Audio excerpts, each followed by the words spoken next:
امام زمانہ علیہ السلام کے لشکر میں ایک صلوات پڑھے محمد و آل محمد،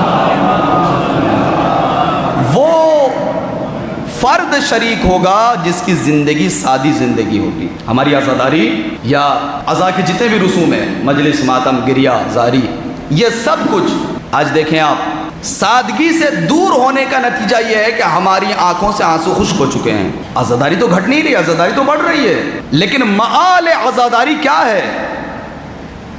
عزاداری کا جو اصل، یہ دیکھیں عزاداری خود ایک مقصد ہے، اور معال عزاداری آنسو ہے۔ آنسو نہیں ہے تو عزا میں کیا ہے پھر؟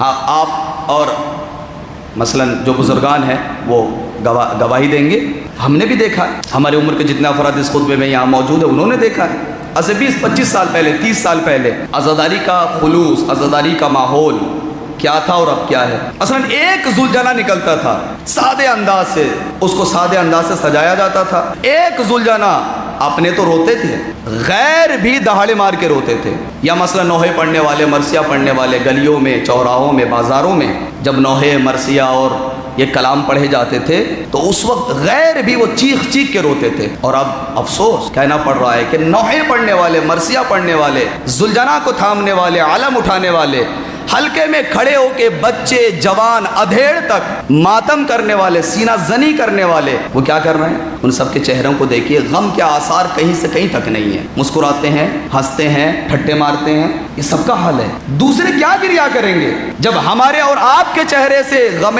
سید الشہداء ظاہر نہیں ہو رہا ہے، جب عزاداری ہمارے چہروں سے ظاہر نہیں ہے؟ دوسرے کیوں گریہ کریں آخر؟ یہ کیوں؟ اس لیے کہ سادگی ختم ہو گئی ہے۔ سادگی جب ختم ہو جائے گی تو سب کچھ ختم ہو جائے گا۔ وہ جو خلوص ہے، اس خلوص کا اظہار ہمارے سادگی سے ہوتا تھا۔ زمانے کے اعتبار سے چلیں لیکن سادے انداز سے عزاداری کریں، چاہے ایک نکلے زلجنہ، ایک نوحہ ہو جائے، ایک ہی مرثیہ ہو جائے، ایک علم برآمد ہو جائے، ایک ہی تابوت برآمد ہو جائے، لیکن ہو خلوص سے۔ اس کا اثر کچھ اور ہوگا، اس کا پیغام کچھ اور جائے گا۔ لیکن ہم نے خلوص کو درکنار کر دیا، آنسوؤں کو دور کر دیا، صرف ہماری فکر یہ ہے کہ علم کی تعداد میں اضافہ ہو، زلجنہ کی تعداد میں اضافہ ہو، مجلس کی تعداد میں اضافہ ہو۔ ایک واقعہ جو میرے ذہن میں آ رہا ہے ایت اللہ وحید خراسانی کا بتایا ہوا، یعنی اس زمانے کے جتنے ٹاپ مراجع ہیں ان میں سے ایک نام جو کہ قم کے اندر ہے، قم کے اندر 2 ٹاپ کے مراجع موجود ہیں، ایک ایت اللہ وحید خراسانی اور ایک ایت اللہ شبر زنجانی۔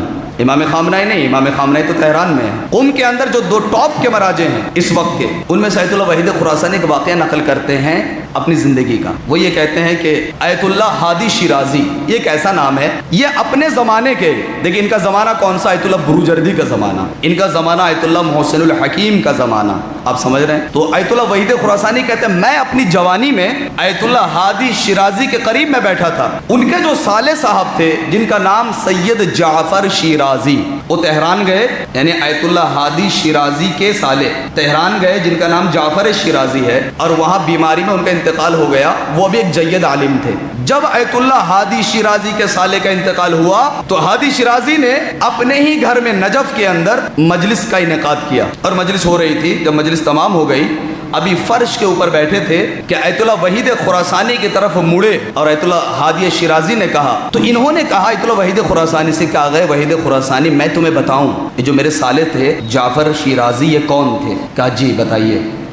کہ یہ جس گھر میں ہم بیٹھے ہیں نا، اسی گھر میں میں نے خواب دیکھا۔ اچھا، خواب ہمارے سماج کا کوئی عام انسان نہیں بتا رہا ہے، نہ جانے ہمارے خواب میں کون کون آتا ہے، یہ وہ خواب بتا رہے جو زمانے کا ایک بہت بڑے عالم دین اور مرجع، اور کیا ان کی شخصیت کا تعارف کراؤں میں۔ وہ یہ کہتے ہیں میں نے خواب میں دیکھا اسی گھر کے اندر 2 غلام آیا، 2 کرسی لگائی گئی، اور پھر اس کے بعد دیکھا کہ امام حسین علیہ السلام تشریف لا رہے ہیں اور آ کے کرسی پہ بیٹھ گئے، اور انہی کے پیچھے پیچھے حضرت عباس علیہ السلام بھی آ رہے ہیں۔ میں نے جو غور سے دیکھا تو حضرت عباس کے ہاتھ میں ایک رجسٹر ہے، دونوں آ کے کرسی پہ بیٹھ گئے، اور امام حسین علیہ السلام نے کہا بھائی عباس رجسٹر کھولو، اور یہ تو سمجھانے کے لیے میں کہہ رہا ہوں، مثلا ایک نمبر بتایا کہ دیکھو اس میں جو نام لکھے ہیں نا، مثلا 99 نمبر لکھا ہوا ہے اس کو مٹا دو، 99 نمبر پہ جو نام ہے اس کو مٹاؤ، اس کو کاٹ دو، اور وہاں پہ ایک نیا نام درج کرو۔ کہا جی آقا کون سا نام؟ کہا لکھو سید جعفر شیرازی۔ حضرت عباس نے کہا ٹھیک ہے، اور آقا کے حکم کی تعمیل کرتے ہوئے نام مٹایا،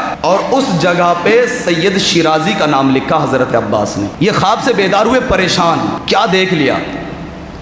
صبح جب انہی کے وہ صالح صاحب، یہ تو ان کے سویم کی مجلس میں بتا رہے ہیں نا ان کے بارے میں، کہ جب میں نے خواب میں دیکھا اور صبح جعفر شیرازی جو کہ میرے صالح تھے جن کا نام اس رجسٹر میں لکھا گیا تھا وہ میرے پاس آئے، تو میں نے ان سے پوچھا کہ یہ بتاؤ تم نے ایسا کون سا عمل انجام دیا کل رات میں؟ کہا کیوں؟